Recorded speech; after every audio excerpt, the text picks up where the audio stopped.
Well, this is the Norman shop in English, Maison de Normandie et de la Manche. Now closed, of course. The little fishing dispute seems to have finished it off for the moment. I must say, I never found it particularly helpful as far as the rest of France was concerned. If you went in there and asked them, how do I get from Saint-Malo, which is where most of the boats go, how do I get from Saint-Malo to somewhere in Normandy, they couldn't tell you. They didn't know how you crossed the border, what buses there were, what trains there were.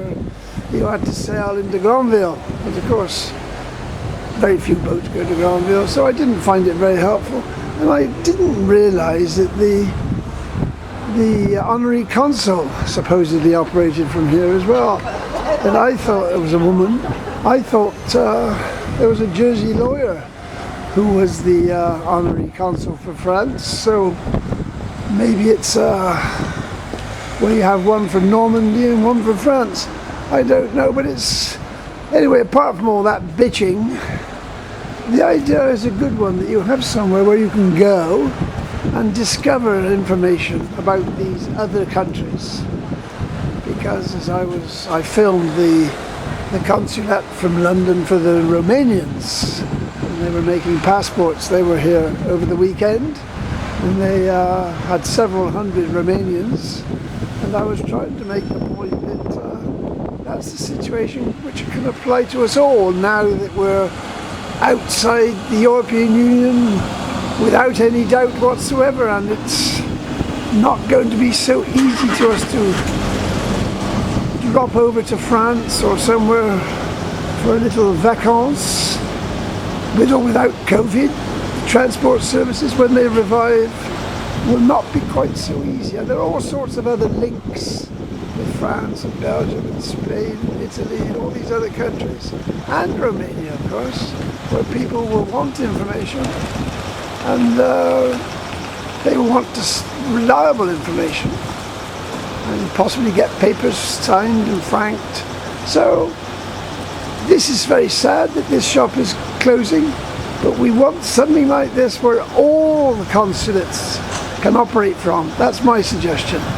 A proper information office where consulates can have a desk if they want it. They don't have to be there all the time, but say on a Saturday or a Thursday, they can know that if you want information about a particular country, you can go there and find the information. At the moment, it's all fragmented all over different departments in Jersey, so you don't know where you've got to go.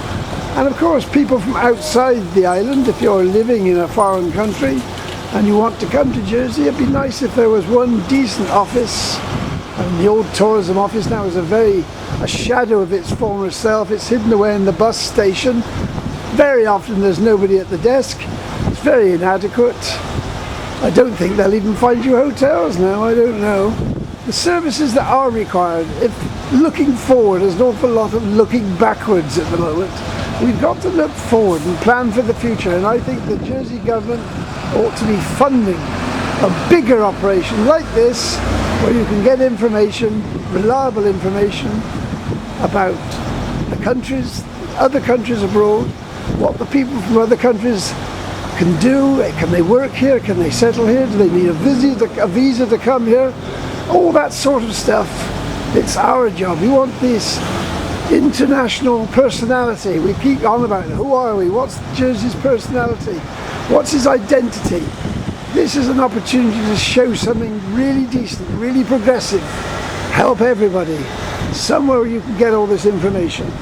I hope the wind isn't too loud in this camera today, so I'm talking quite loudly in the hope that I can talk louder than the wind and the traffic. That's all.